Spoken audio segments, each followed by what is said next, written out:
మాజీ మంత్రివర్యులు సోదరిమణి సబితక్క గారు, శ్రీనివాస్ యాదవ్ అన్న గారు, గంగుల కమలాకర్ గారు, మల్లారెడ్డి గారు, మహమూద్ అలీ గారు, స్వామి గౌడ్ గారు, వివేక్ గౌడ్ గారు, కాలేరు వెంకటేష్ గారు, డాక్టర్ సంజయ్ గారు, నవీన్ రెడ్డి గారు, కృష్ణారావు గారు, మా గోపాలన్న గారు, గౌరవ శాసన మండలి సభ్యులు, సీనియర్ నాయకులు, ముఖ్యంగా మూసి పరివాహక ప్రాంతంలో తమ ఇల్లు పోతాయని ఎంతో బాధతో ఆవేదనతో మమ్మల్ని కాపాడండి ఇక్కడికి విచ్చేసినటువంటి అక్కా చెల్లెళ్లకు, అన్నాదమ్ములకు, మీడియా సోదరులందరికీ పేరు పేరు నమస్కారం తెలియజేస్తా ఉన్నా.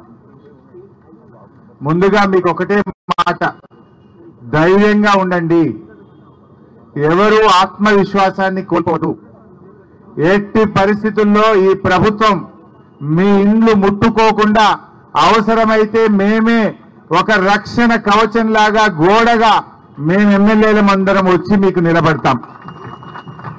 బుల్డోజర్ వచ్చినా ఏ జేసీబీలు వచ్చినా ముందు మమ్మల్ని ఎత్తాలి తప్ప మీ ఇళ్లను ఎత్తనిచ్చే ప్రశ్నే లేదు. ధైర్యంగా ఉండండి.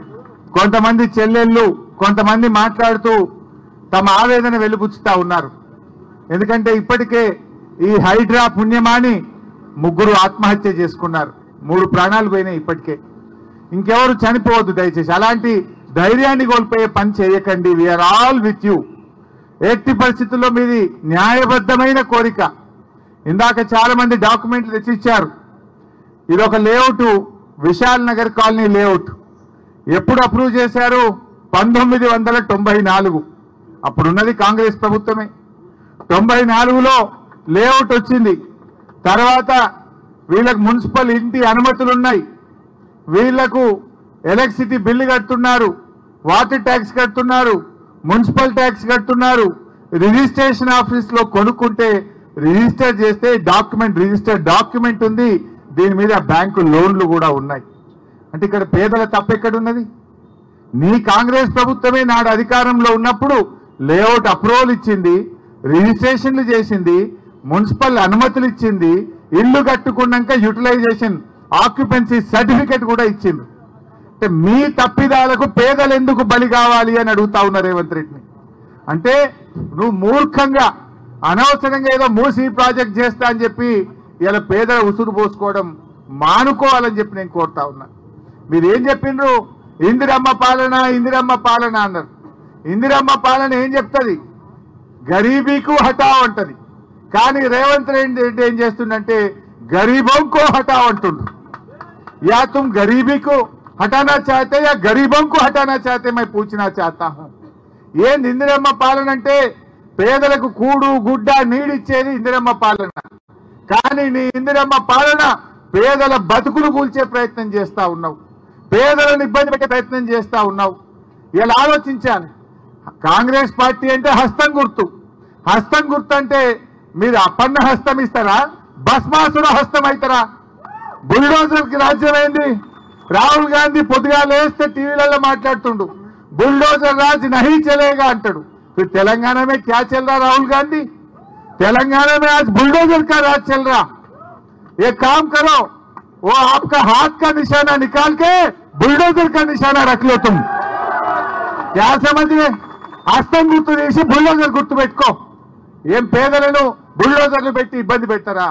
పాపం ఆ గర్భిణీ స్త్రీ, అమ్మాయి పేరు మర్చిపోయినా, 9 నెలల నిండు గర్భిణి సరిత అనే అమ్మాయి ఇక్కడికి వచ్చి నెల రోజుల నుంచి నిద్రపోతలేనన్నా, కంటి మీద కురుకు లేదని 9 నెలల గర్భిణి మాట్లాడుతూ ఉంది.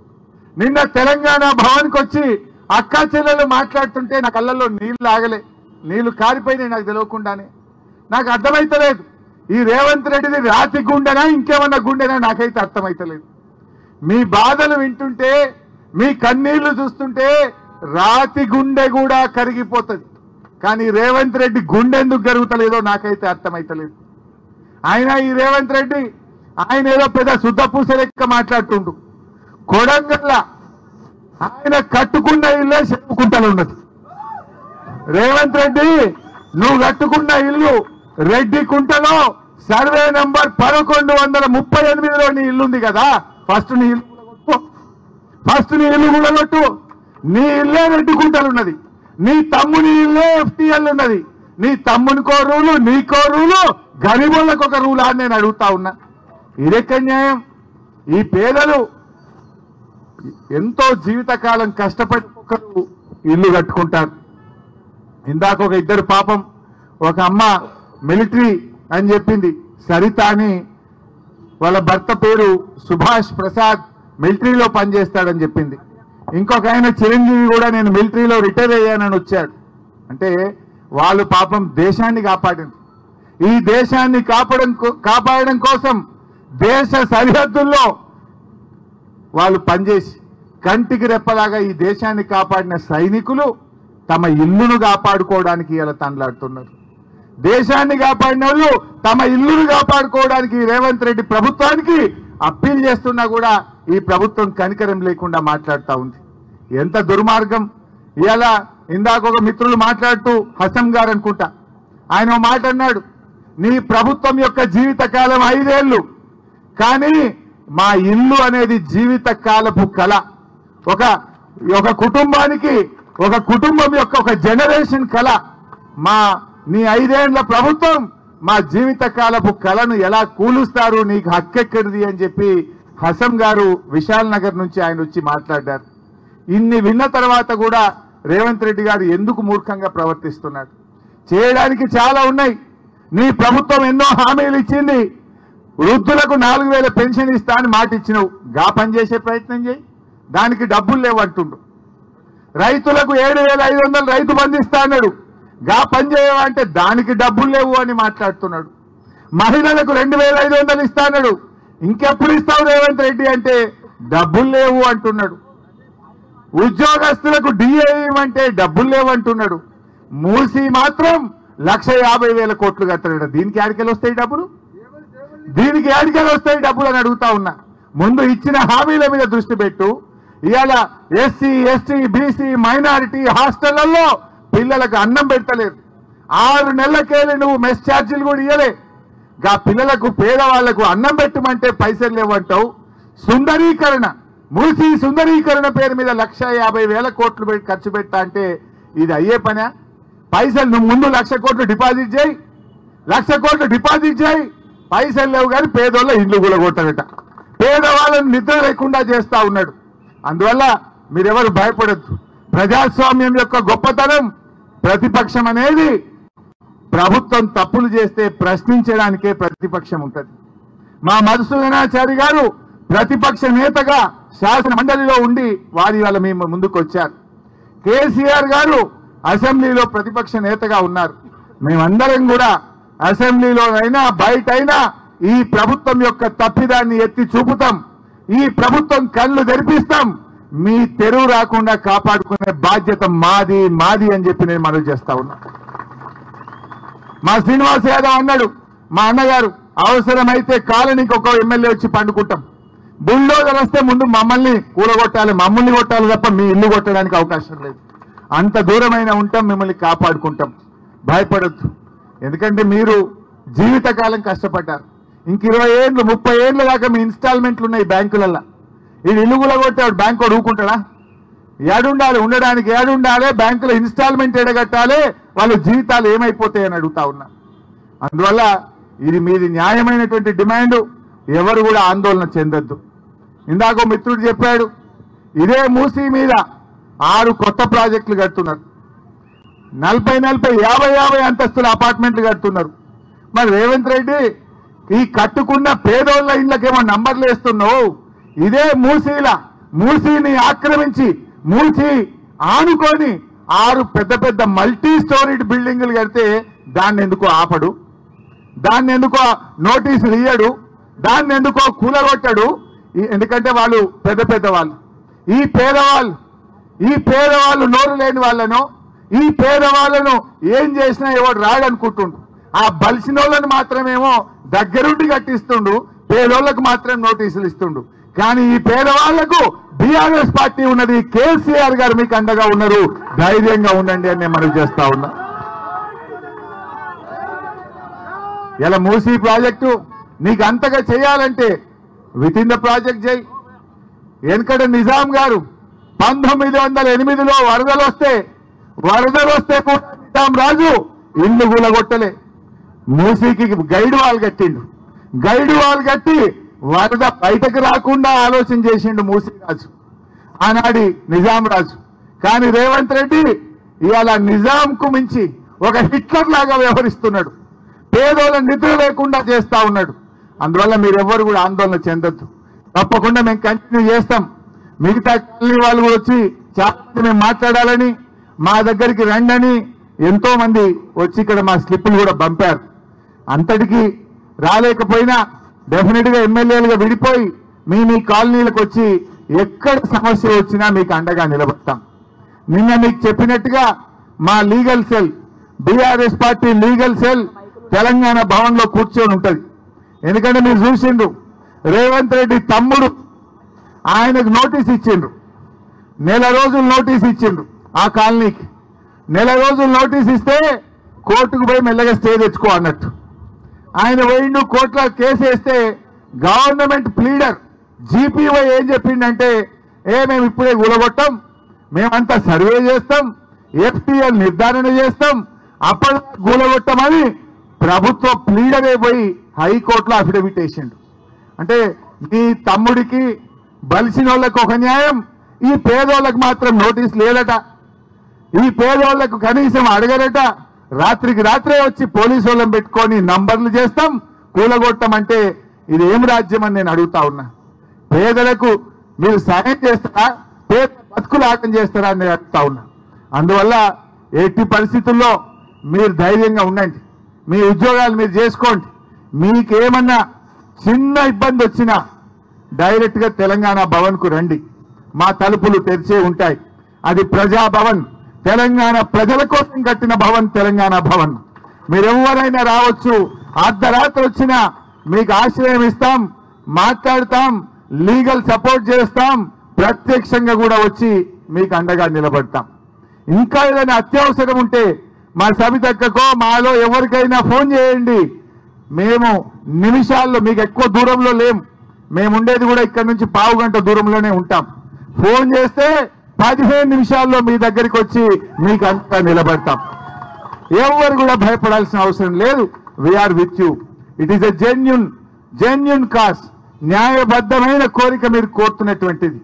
జీవితకాలం కష్టపడి రూపాయి జమ చేసుకొని మీరు ఈ ఇల్లు కట్టుకున్నారు. అందువల్ల తప్పకుండా మిమ్మల్ని కాపాడుకుంటాం, మీకు అండగా బీఆర్ఎస్ పార్టీ నిలబడ్డది. ఎవరు కూడా ధైర్యాన్ని కోల్పోవద్దు. మీరందరూ కలిసి ఉండండి. మీ గురించి లీగల్ గా కూడా కోర్టు నుంచి స్టే ఆర్డర్స్ తెచ్చి మిమ్మల్ని కాపాడే ప్రయత్నం చేస్తాం. ప్రభుత్వం కూడా మరి ఒత్తిడి పెంచుతాం. ఇవాళ రేవంత్ రెడ్డి కూడా మౌనాన్ని వీడాలి, బయటకు రావాలి, దీని మీద స్పష్టమైన ప్రకటన చేయాలని చెప్పి కూడా బీఆర్ఎస్ పార్టీ డిమాండ్ చేస్తుంది. నువ్వేదో ఆఫీసర్లతో ప్రెస్ మీట్లు పెట్టించుడు కాదు, బయటకు రా, బయటకు వచ్చి ఈ యొక్క ప్రతిపాదన విరమించుకుంటున్నా చెప్పి ఈ వేలాది మంది మూసీ పరివాహక ప్రజలకు హామీ ఇయ్యి కనీసం వాళ్ళు కంటి నిండా నిద్రపోయే విధంగా చెయ్యమని చెప్పి నేను డిమాండ్ చేస్తా ఉన్నా. నువ్వేదో మౌనంగా లోపల కూర్చుండు కాదు. దేనికోసం గెలిపిస్తారు? ఒక ప్రభుత్వం పేదలకు సాయం చేయాలి, పేదలకు మేలు చేయాలి, పేదలకు పనికొచ్చే పని చేయాలి తప్ప పేదల జీవితాలు కూల్చే హక్కు నీకు కానీ నీ ప్రభుత్వానికి లేదు అని చెప్పి మేము హెచ్చరిస్తా ఉన్నాం. అందువల్ల ఆయన కూడా మౌనం వీడాలి, బయటకు వచ్చి ఈ ఆలోచన, ఈ ప్రతిపాదన విరమించుకొని ఇంకా ప్రజలకు చేయాల్సిన పనులు చాలా ఉన్నాయి. రోజు పేపర్ తిప్పితే చాలా మంది ఆడపిల్లలు స్కూళ్లలో, హాస్టళ్లలో, రెసిడెన్షియల్ స్కూళ్లలో టాయిలెట్లు లేక ఇబ్బంది పడుతున్న ఫోటోలు పేపర్లు చూస్తున్నాం. నీ దగ్గర అన్ని డబ్బులుంటే ముందు పోయి గవర్నమెంట్ స్కూళ్లకు బిల్డింగ్లు కట్టు, ఆడపిల్లలకు టాయిలెట్లు కట్టు, ఎన్నో అత్యవసరమైన పనులు ఎన్నో ఉన్నాయి. ఆ హాస్పిటల్ కట్టు, పేదలకు మంచి వైద్యం అందించు. నిన్న మేము గాంధీ ఆసుపత్రికి పోతే పారాసిటమాల్ గోళీలు లేవట, టానిక్ లేదు, గోళీలు లేవు, మందులు లేవు. ఏందయ్యా అని అడిగితే డబ్బులు లేవు సార్ అంటున్నారు. టీఎస్ఎంఐడిసికి డబ్బులు ఇవ్వకపోతే మందులు సప్లై చేసేటోళ్ళు ప్రభుత్వ దవాఖానాలకు మందులు సప్లై చేయడం ఆపేసిండ్రు. గా మందులు కొను, పేదలకు వైద్యం అందించు, అది ఇచ్చిపెట్టి మూసి కడతా మూసి సుందరీకరణ. నీ సుందరీకరణ కాదు, ఇది పేదల బతుకులాగం చేసే పని చేస్తా ఉన్నావు. Please drop the proposal. నీకంత చేయాలని ఉంటే ఉన్న దాంట్లో చేయి. బఫర్లకు ఎందుకు వస్తున్నావు? బఫర్లో నువ్వే కదా లేఅవుట్ అప్రూవల్ ఇచ్చింది, నీ కాంగ్రెస్ గవర్నమెంటే ఇచ్చింది. నువ్వు తెలుగుదేశం పార్టీయే ఈ లేఅవుట్లన్నిటికీ అనుమతి ఇచ్చింది. మరి ఆనాడు అనుమతి ఇచ్చిన అధికారులు, ఆనాడు అనుమతి ఇచ్చిన ప్రభుత్వాల చర్య తీసుకోవాలి, కానీ ఈ పేదల మీద కాదు నువ్వు చర్య తీసుకోవాల్సింది. ఆనాడు లేఅవుట్ అప్రూవల్ చేసింది, బిల్డింగ్ పర్మిషన్లు ఇచ్చింది అప్పటి కాంగ్రెస్ ప్రభుత్వం కదా, అప్పటి తెలుగుదేశం ప్రభుత్వం కదా. చర్య తీసుకోవాల్సి వస్తే అనుమతి ఇచ్చిన ప్రభుత్వాల మీద, అనుమతి ఇచ్చిన అధికారుల మీద తీసుకోవాలి తప్ప ఈ పేదలు ఏం తప్పు అని చెప్పి నేను అడుగుతా ఉన్నా. ఈ పేదలు రిజిస్ట్రేషన్ ఆఫీస్లో ఫీజు కట్టి రిజిస్ట్రేషన్ చేసుకున్నారు కదా, మున్సిపల్ ఆఫీస్లో ఫీజు కట్టి బిల్డింగ్ పర్మిషన్ తీసుకున్నారు కదా, కరెంటు కనెక్షన్ కు డబ్బులు కట్టి కరెంటు కనెక్షన్ తీసుకున్నారు కదా, నల్లా కనెక్షన్ కు డబ్బులు కట్టి నల్లా కనెక్షన్ తీసుకున్నారు కదా, సంవత్సరం మున్సిపల్ ట్యాక్స్ కడుతున్నారు కదా. మరి అన్ని న్యాయబద్ధంగా ఉన్న వాళ్లకు శిక్ష వేసే హక్కు నీకెక్కడిది అని అడుగుతా ఉన్నా. You have no right to demolish their houses. నీకు హక్కే లేదు. నువ్వు ఉన్న దాంట్లో చేయి. అంత చేయాలనుకుంటే హైదరాబాద్ చుట్టూ ఇంకా ఖాళీ జాగాలు బాగున్నాయి, అక్కడ పోయి చేయి సుందరీకరణ. ఉన్న చెరువులను కాపాడే ప్రయత్నం చేయి. కానీ మూసి పరివాహక ప్రాంతంలో, మూసి రెండు వైపులా ఉండే ప్రజల ఉసురు పోసుకోవద్దని మరొక్కసారి ప్రభుత్వాన్ని హెచ్చరిస్తున్నాం. ఇవాళ మేము ఇంతమందిని, దాదాపు 15 మంది ఎమ్మెల్యేలం వచ్చాం, ఎమ్మెల్సీలకు వచ్చాం. మేమందరం వచ్చింది కూడా నిన్న మీరు వస్తే మీకు మాట ఇచ్చినాం, మీకు భరోసా కల్పించడానికి, ఈ ప్రభుత్వం మీద ఒత్తిడి పెంచడానికి, ఈ మొద్దు నిద్రపోతున్న రేవంత్ రెడ్డిని తట్టి లేపి కళ్ళు తెరిపించి ఈ పేదల బాధ వినిపించడానికే మీ దగ్గరికి వచ్చాం. తప్పకుండా మీకు అండగా ఉంటాం. మీరు మాత్రం ధైర్యాన్ని కోల్పోవద్దు, ఆత్మవిశ్వాసాన్ని కోల్పోవద్దు. ఆపద వస్తే ఫోన్ చేయండి, అర్ధ గంటలో మీ దగ్గర ఉంటాం, మిమ్మల్ని కాపాడుకుంటాం. జై తెలంగాణ.